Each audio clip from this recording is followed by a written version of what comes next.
finally came. We're gonna do Colt 45 beer battered chicken, and I'm gonna enjoy some in my spooky mug. First off, we're gonna pour all the rest out for my homies, and my homies are these chicken carcasses that are laying behind me. So I went out to the store and I got some fresh greens. So we'll cut away from the greens. Right now we're working on getting this batter together. If you can't make pancakes, you really don't need to make beer batter. Pyrex dishes in the motherfucking kitchen. Word around town, Mr. B's got the chickens. So you really want this shit down to the consistency of like pancake batter. You want it nice and thick, but you want it to be able to slide off the back of the spoon when you dip it in there. Not quite. Close, but not quite. So we're gonna add a little bit more flour to this, thicken up the consistency. And look at that. I mean, you can just tell by the streaks going through it. That's exactly what you want. Look at that. Nice and thick, but still has plenty of movement to it. So what we're working on now, we're gonna cut away from the chicken again. We're gonna start working on the greens. I'm gonna put a whole container of chicken broth in here. All right, so I'm pouring that out because I made a gross misstep. But that's fine. It's okay to fuck up, as long as you can fix it. Okay, so what we're gonna do is put some olive oil in this, once again, empty pot. Put some onions. So I have a whole onion here cut up, and some garlic. So I am typically heavy-handed with garlic, so I'm gonna put 3 fat-ass tablespoons in there, because that's how I roll. We're gonna let those. So what we're gonna do is let this saute, brown up, and let those flavors get out a little bit, because they're really gonna seep into the greens, especially with the ham shanks. Okay, so now you've actually got a good simmer. You can hear a good sizzle going on there. So now the broth that wasn't supposed to be in there first is actually, so now the broth is in there because it actually belongs in there. See, everything's cool again. Back to normal. I'm a real fan of these guys. Ham shanks. Typically get them pretty cheap. I'm going to let those sit in there for a while and boil because they're going to add in all the flavor. So the thing about the ham shanks is you want to boil them, but once they start boiling, roll them back to a simmer for about 30 minutes because that's when they really start getting good. Oh, hey, Tyler. So I could have gotten 4 cobs of corn for $2.99. I wasn't going to do that. I bought 4 cans for $1.69, and that's just being a smart shopper. Got a slight intermission here. I'd like to remind you that today's meal being prepared is a lot healthier than meth. This is a great little tool to buy. You can usually pick this up at Walmart for about $2 or $3. It's a nice little countertop sharpener. Comes with a stopper on the bottom. Good thing to have. And we're going to get this fillet knife together so we can get some good cuts on this chicken and start getting it set up with the batter. Oh yeah. So you want to find something to wipe this blade off with because you really don't want metal residue left behind in your food. But I mean, some people do. Maybe this guy does. Rock! So when you're cutting this down, while you don't have to, it is a good idea to wear gloves. They're cheap to get at the store, and that way you help prevent the spread of foodborne bacteria. Now, I personally love using a fillet knife because I feel like you can get much better cuts than you ever could with just a traditional chef knife, let alone a serrated blade.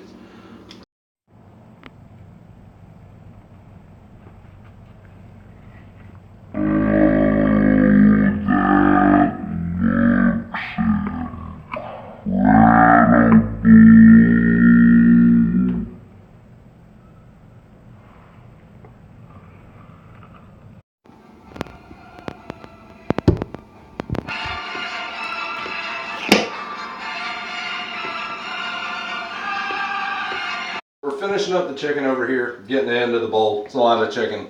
The broth is looking pretty good, and here pretty soon we'll be getting the greens chopped up and get them in there. All right. The chicken has been defeated. Okay. We're working on prepping the greens here. This is a piece of shit. You don't want to use that. What you want is a full good leaf, and you can tear off that part right there, but you want the leaf.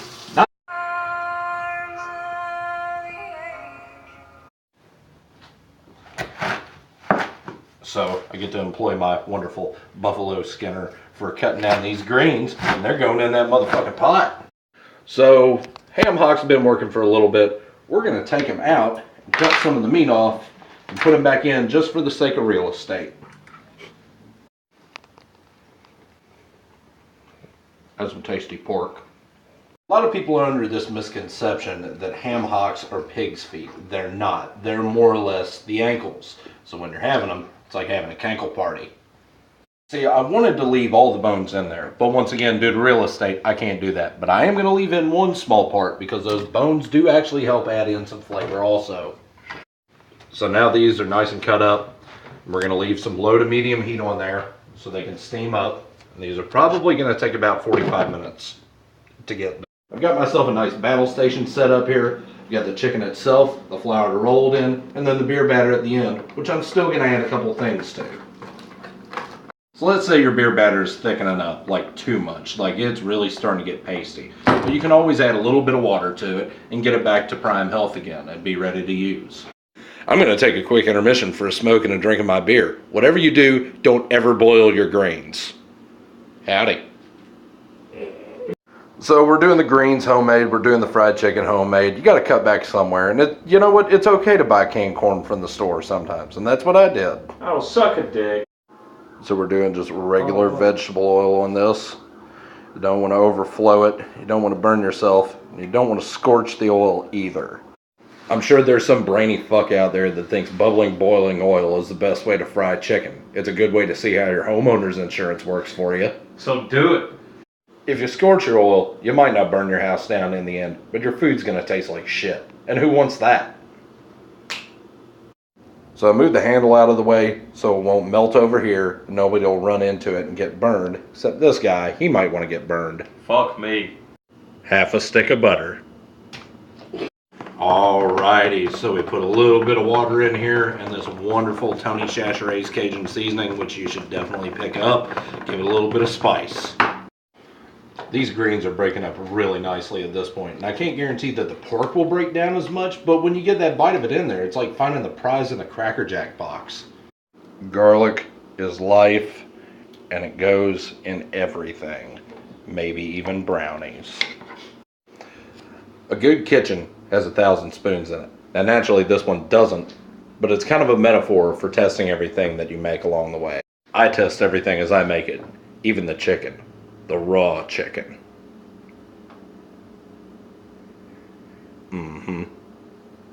Alright, we're doing a thing. We're breading up the chicken and getting it in the beer batter and then going into the skillet. It's fry time, motherfuckers!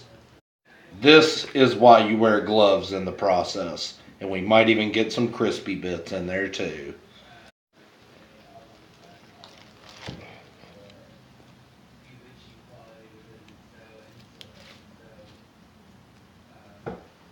So the oil heat is actually up on a higher setting now. It wasn't sufficient enough. Different stove, different set of circumstances. They don't think it'd be like it is, but it do. All right, so we're in business now. We're frying. There's things happening. There's chicken going.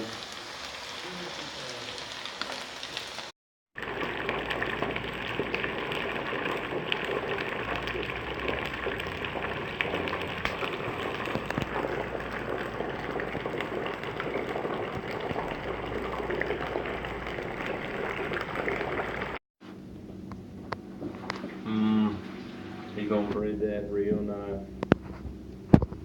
He's gonna put his fingers all in it. Yeah. Yeah, you can see he's just getting his fingers all in there.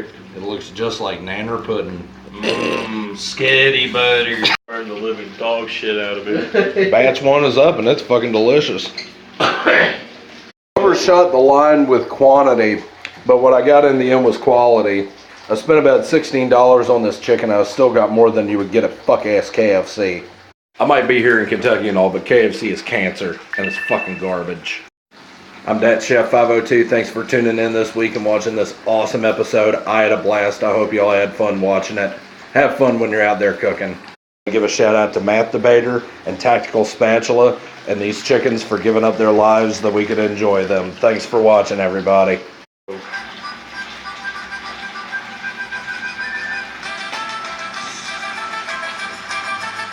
Ha ha!